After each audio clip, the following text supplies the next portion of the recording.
What's up, Refuge family? This is David. Today, Friday's edition of our Refuge Daily. As always, I'm always excited to bring and just share things that God has been showing me in my time with Him, in my own devotional time in the Word. And as you've been seeing the different pastors, they have been following almost the script, I should say, or the subjects that have been given. And so the subject, the theme of this week, the question that's been asked of us is, how do we refresh our faith? Or how do we get a fresh take on our faith? Which is something that I've asked before. It's something that I've been through. I'm sure you guys have been in that spot before as well, where you're like, man, it kind of feels dry right now. It feels like, God, I know you're there. I believe you. I love you. I just don't feel you as much as I used to feel you. And God, can I get back there? Can I get back to that spot? And if I can, what are the steps I need to take?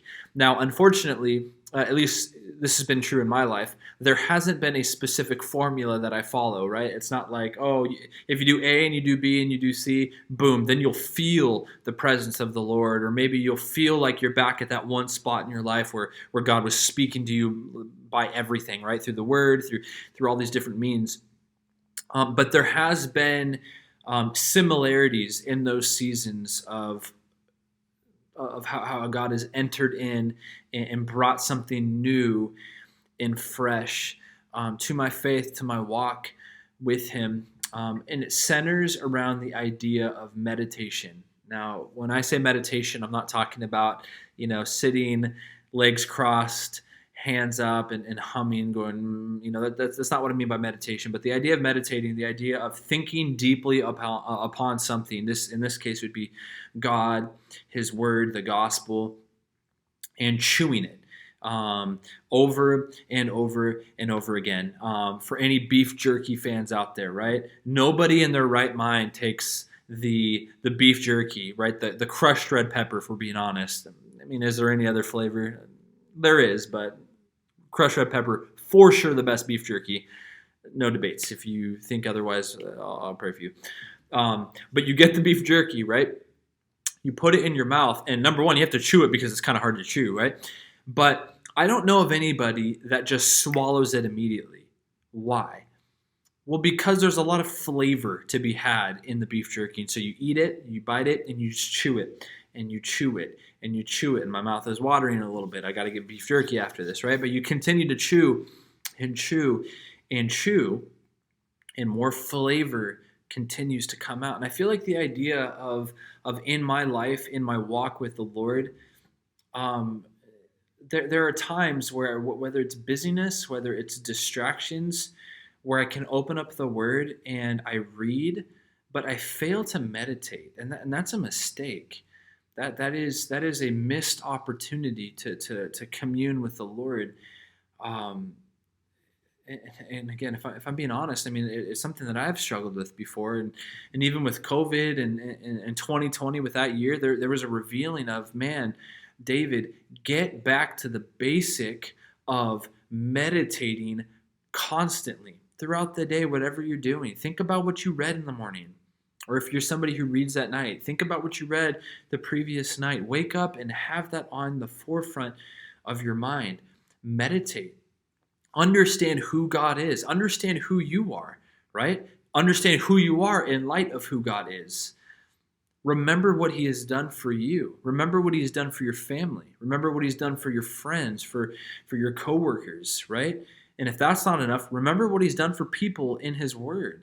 Remember that He's a God that's always at work, that He's a God that desires to take you deeper than you are currently right now, right? You might be at the deepest part of your life where you feel like, God, the intimacy I experience with you right now is unlike anything I've experienced. God desires to take you further.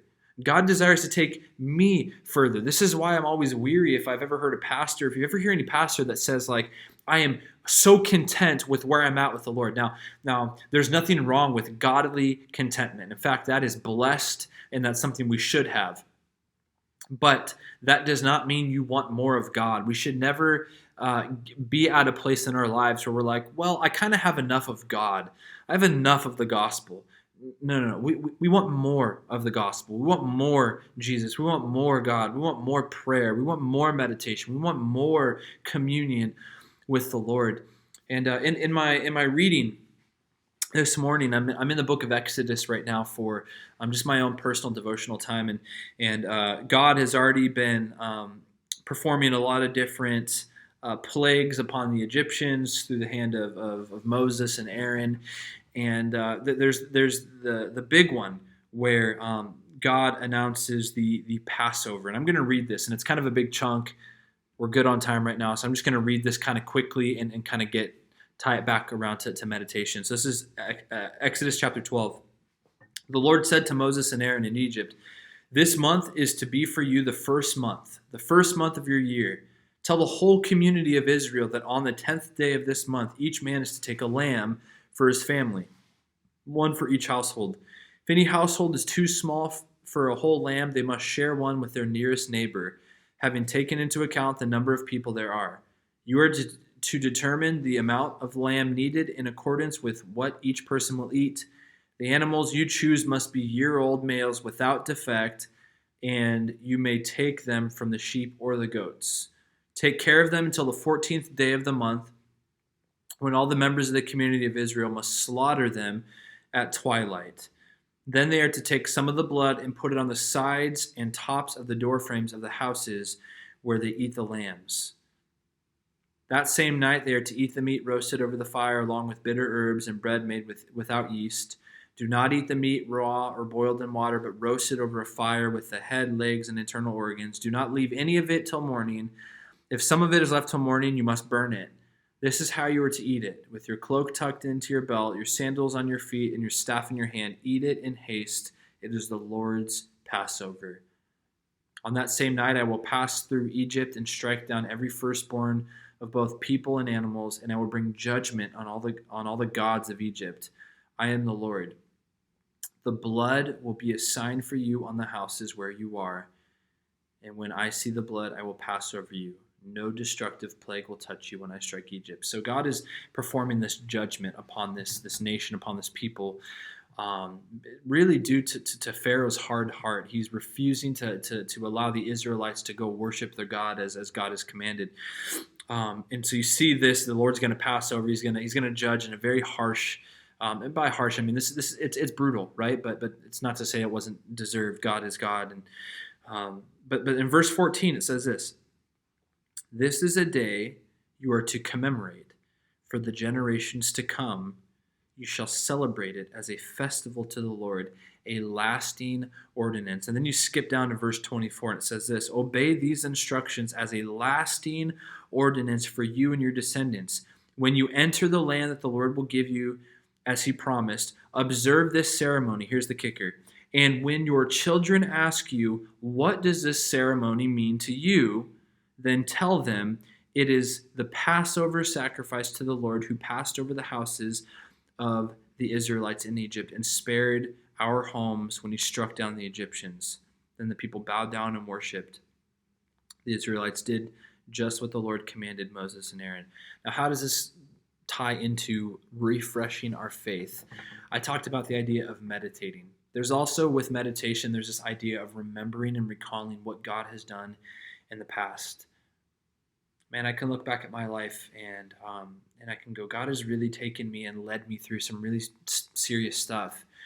And he's been faithful to me. When we find ourselves sometimes in a dry season, sometimes it's we didn't do anything wrong, right?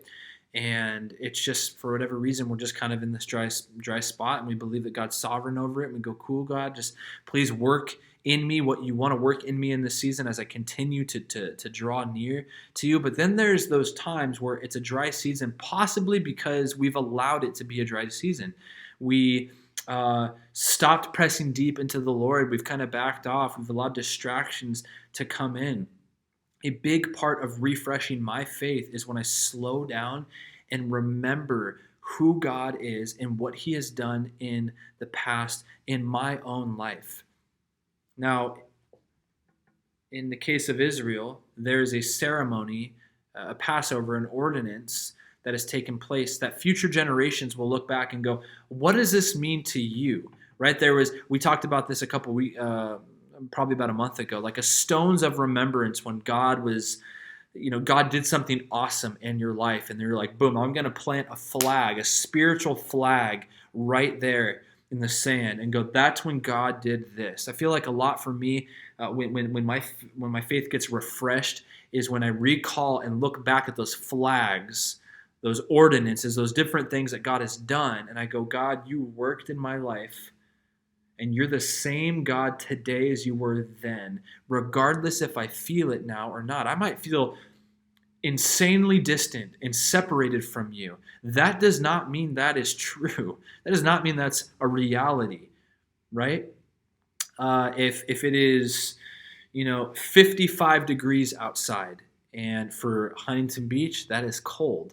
But if I decide to wrap myself in a weighted blanket, and a heated blanket, and I've got 35 different weighted blankets on me, and I'm telling everybody around me, it is so hot right now. It is so hot. And everybody's like, well, maybe you feel hot, but the reality is it's cold right now, right? That's kind of what I'm talking about. Just because we may feel something, we might feel distant, we might feel these things, does not mean it's true. And so my encouragement for you guys, and again, what I've seen to be true in my life, the way that God has refreshed and renewed my faith is when I've slowed down, taken God at his word, and remembered what he has done in the past, and I meditate on his word, and I meditate on what he is currently doing right now.